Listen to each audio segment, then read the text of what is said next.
Hey everyone, welcome back. My name is Lynn and welcome to my home. We're sitting in the living room for a little bit, little change of pace, getting ready for the patriotic season coming up here. You can enjoy my seasonal everyday tree. I'm ready to say Christmas, but it's not a Christmas tree. It's an everyday seasonal tree. So I have wonderful dear friends, Robin and Carolyn, that made me ornaments for Valentine's Day. We had that up there. Then we got Easter decorations. Now we're moving into patriotic season. So they did a whole patriotic ornament, homemade ornaments for me. So I'll put a picture up here so you can see some of a close-up of what these ornaments are looking like. And yeah, we're just each season building on that, switching.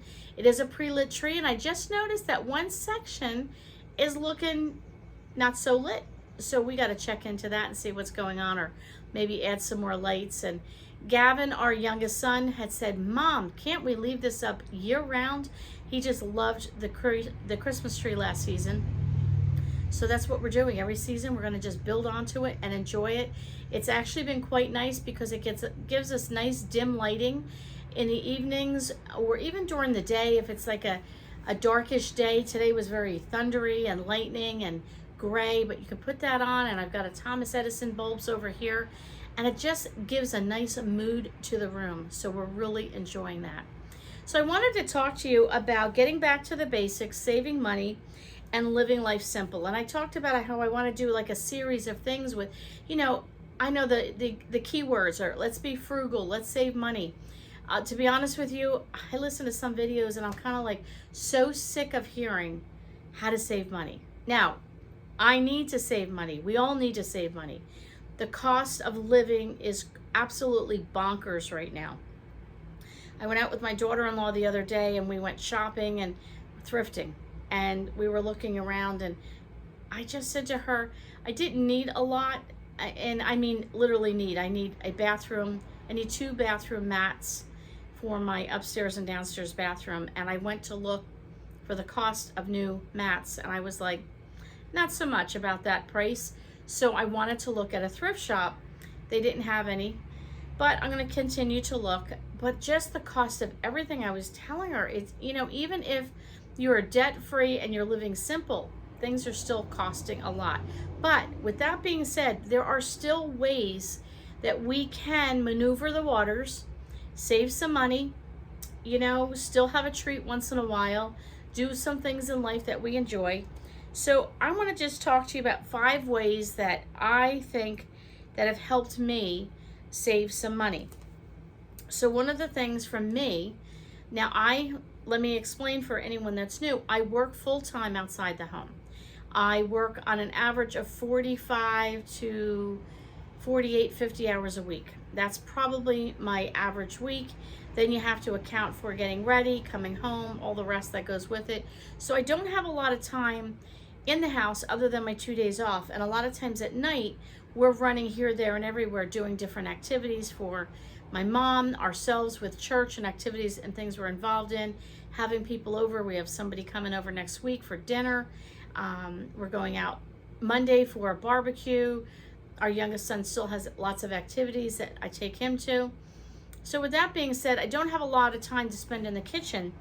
And one of the things I have found is having great tools in the kitchen is a money saver. And why do I say that? Well, if you have some good tools in the kitchen that you are comfortable using and you use, and they serve you well and you use them often, it's then easy to prepare a meal. You don't have to go, I don't have the right pot, I don't have the right this, I don't have the right that. Now, I'm not saying run out and spend a lot of money. I don't mean that, and go buy all these things. But take charge of what you have in your kitchen and maybe get rid of some stuff that you're not using. Maybe you can sell some of the stuff you're not using. If you have an Instant Pot, for instance, and you don't use it, sell it on, one of the online markets or in a garage sale or something, and take all that money and then buy something you will use. Sometimes I have found the best tools that I have are seasonal. I've gone through seasons where I've used the Instant Pot and I loved it. I used it every day. There wasn't a day that didn't go by I wasn't throwing something in the Instant Pot. There you go. But The air fryer. I use my air fryer. Mine is a very different air fryer. It's unique. I've never seen anybody else have one like this. And the day it just gives up the ghost, I don't know what we're going to do because we use it every day, all day long. I love my air fryer. I love my rice cooker. Yes, you can cook rice on the stove. You can cook it in the microwave, all those things. It just doesn't come out to me the same. You know, when you go to a Chinese restaurant and you get good rice, I want good rice. My son loves good rice. 100%, my most favorite item in the kitchen that I have used since the day I got married, and I'll be married 37 years in about 10 days or so. 37 years I have been using an electric frying pan. I don't know, did anybody else out there use? Do you use one? I don't know. I don't know anybody else that uses an electric frying pan. You name it, I can cook it in you can leave me on a deserted island with an electric frying pan and I can whip up any dish that you can imagine in my electric frying pan. I cook everything and anything in it. I use it all the time. I love it, I love it, I love it. So if you want to see some recipes or cooking in the electric frying pan, if that's something new to you, but you would be interested to see what I do cook in the electric frying pan, leave me a comment below and let me know that. I don't want to do a video and nobody's even interested in that, so let me know. Okay, another way we save money is I use everything we have, and I might use it in a different way. What do I mean by that? Well, from food, you know, you have leftover chicken and you think, oh, it's only a little bit. What am I going to do with it? You could turn it into soup, a quesadilla, you know, a salad, chicken salad, all kinds of stuff. You could turn it into cream of chicken soup if you wanted, so you have it for a recipe in your freezer. We'll use it furniture, a piece of furniture in a different way. Maybe it wasn't meant to be, you know, a TV stand and it's a dresser, but I'll use it anyway as a TV stand. I don't know. That seems like a kind of a simplistic thought, but I'm looking around the house, I'm trying to think of something, but we just use everything. Like if we need something, I need a bookshelf or something, I'll look and say, well, what else do we have that's sort of like a bookshelf that I could convert into a bookshelf? So we're trying to use everything, and like, so if in an area of our house, we're changing things up a little bit, I can change things up in my house to suit our new purpose or the season that we're in based on the furniture or the objects that we have in the house. Even clothing, you know, trying to change things up, and I don't know, we're just using everything we have, we're using it till it falls apart, and we're not wasting what we have. There's so many times you have things stuck in a corner or in a cabinet or on a shelf and you're like, you know, we don't even use that object and I could have been using that all along. So if you have any suggestions on things that you have found a new purpose for that you'd never thought of before, let us know, because I'd like to know that in the comments below. Another thing I'm doing is basic foods that I can make anything out of. So for a long time, yes, I know, I've had people joke with me, I'm a stockpile queen. I did stockpiling before stockpiling was even a thing. I did food preservation before food preservation was a thing on YouTube. Not that I did it on YouTube, but I did it before, you know, it was a thing to be talked about. So I'm really, if you want to use the word, taking stock of my stockpile and what do I have in it. So for example, flour. I don't care what kind of flour, gluten-free, you need almonds, you need whatever. I use regular, unbleached, cheapy flour, but whatever flour you use, take that for an example. What can I use flour for? Well, I can make biscuits, I can make pancakes, I can make waffles, I can make bread, I can make rolls, I can make tortillas, and the list goes on and on. And those things, for me to buy tortillas, they sit in my fridge or my pantry or my freezer forever because I very rarely use them. But when I do use them, I like a good tortilla. I've learned how to make homemade tortillas. It was something new to me that I had never done before. So yeah, I have flour, I can make tortillas. We need rolls, I can make rolls. I need a loaf of bread, I can make a loaf of bread. I need a pancake mix, I can make pancakes. I will put a picture up here. My dad used to make German pancakes, as he called them, and he did them in the electric frying pan when I was a kid, very different than I've ever seen anybody make them. Well, of course, the internet brings you a world of knowledge, and I've heard people call them egg pancakes, German pancakes, Jericho pancakes. You know, Joshua fit the battle of Jericho and the walls came tumbling down. So if you've ever made a Jericho pancake, you'll see it in the picture here. It just fluffs up really nice and then it settles down. The great thing about it is it's milk, it's butter, it's flour, it's almond extract, and it's eggs. It's a good protein-based pancake. It's kind of almost like, if you want to know what it's like to me, it's almost like a custard pie. I don't know how else to describe it. We love it. I've been making it once a week, and I've been using my flour. And I make enough. I've kind of mastered it for, for a party of 2, how to make just enough, and we get breakfast, and then we get one more breakfast the next day. Love it. But having basic foods in your house like flour and spices and certain things like that you can just whip something up very quickly. You don't need to buy rice mixes unless you want to. You get them on sale, or that's what you prefer. But what I'm trying to say is, if you just had rice, you can make your own rice mixes with the spices that you have. You can use plain rice and doctor it up with, flavor packets of a bouillon, or you can add some tomatoes to it or whatever. But if you have a basic rice, you can fix it any way you want. Chicken thighs are so cheap compared to most cuts of meat.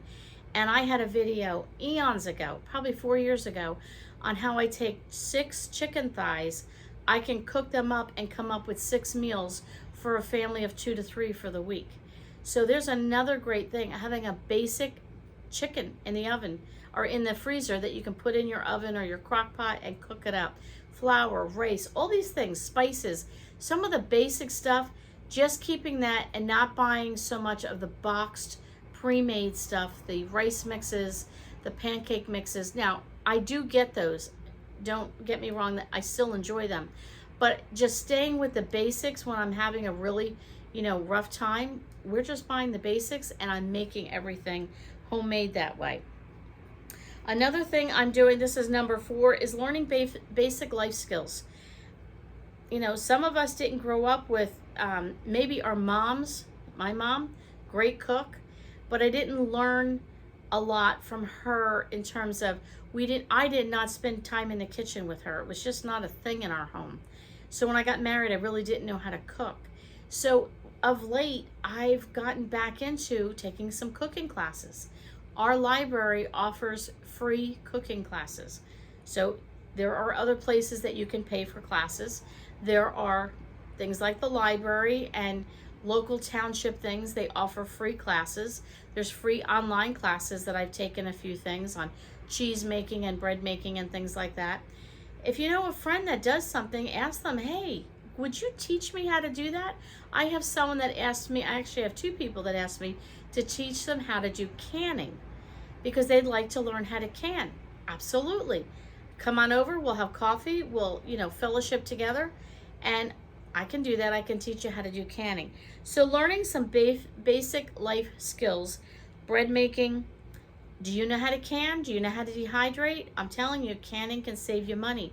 You get those chicken thighs on sale and you don't want to hog up your freezer and put all that chicken in the freezer because you have other things in the freezer. You can can your chicken. It can be on your shelf for 5 years and you've got canned chicken on the bone or off the bone that you did fresh and you know what's in those cans. Taking cooking classes, basic carpentry, plumbing, learning some of those things on, can I fix this? How do I fix this? That you don't have to call for a service person. There are things where you're going to have to draw the line and call, but there's other things where you can learn how to do some basic things in your own home. Whether you're a single woman, a single man, a couple, whatever the case might be, I cannot depend on my husband because a lot of times he is having seizures and I have to learn how to fix things. Gardening, planting a garden. We're doing that this year. I'm a new at gardening. I can kill silk flowers. I am not a gardener. I do not have a green thumb. But this past year, I've had some houseplants in my house that I have maintained for almost a year now that are doing beautifully. I'm like, ooh, I'm growing plants. I have tried the last couple years to do a vegetable garden. It hasn't worked. We spent some time with Art and Janelle from Parsnips and Parsimony. I'll give a shout out to their channel. Go check them out. And Art has suggested a few things because of where we are and the type of grounds that we have, that gardening is difficult. He gave us some suggestions, so we're trying those ideas out, and we are planting vegetable plants, very small scale things, but I'm going to try that again this year. These are things we can do. The last thing I'm going to talk about, number 5, is making simple meals. They're not expensive. You can go simple. You can have a bowl of cereal. You can have a peanut butter and jelly sandwich. You can have peanut butter on toast and some bananas. You know, you can go simple. It doesn't have to be a Sunday roast with the vegetables and the potatoes and the salad, and you don't have to do that every night. That's kind of how I was raised. Like, you had a full-on dinner every night, and I guess that was the generation we were in. I enjoy that, and that if that's what you do, that's fine. But right now, for us, we're not always needing a big meal, and I don't always have the time and the energy, so simplicity is key for me when I come home. And the other thing is the cost of food. So here's a thing. This is one way we and I'll put a picture up here, we use up what's in the fridge. You know, you get older, you don't eat as much, so you can make that as big or as little as you want. You can make it as tasty and, how would you say it, unique to what your taste buds are for the night. I can put out a bunch of stuff on the counter, and we can throw together a nice, and I like to call it a charcuterie plate. Making a charcuterie plate for dinner. So you can look here. We had hard-boiled eggs. I'm not an egg eater, so I had everything on that plate but the egg. But the egg was for my husband. Cheese sticks. We had meat sticks. I had dehydrated pineapple. You could do a fruit cup. You could do pretzel sticks. I had made homemade scones, so did that with a little butter and jelly so we could get that, you know, sweetness there in the jelly. And what's the other thing we like to do is I like to get different jellies. So that was a sour cherry jelly that I have. I just picked up jam, not jelly. I don't like jelly. We do jam. But I picked up a watermelon jam.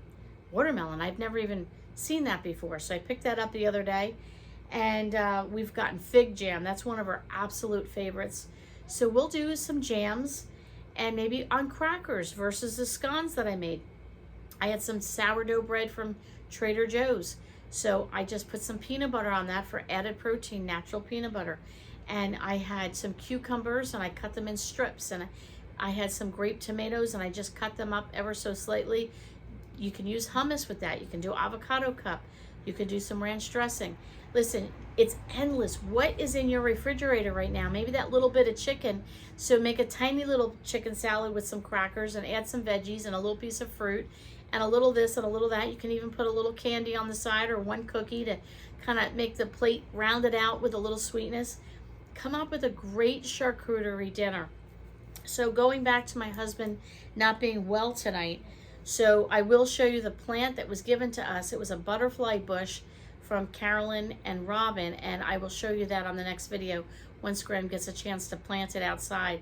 But when he came in, I knew he wasn't well, and I knew I needed to do dinner quick and in a hurry. So I went in our refrigerator, I grabbed everything I could find, and you know, we had some of the Nutella, we had the Fluffernutter. I'm going to show you at the end actually a few things that these are extra things that you can add in.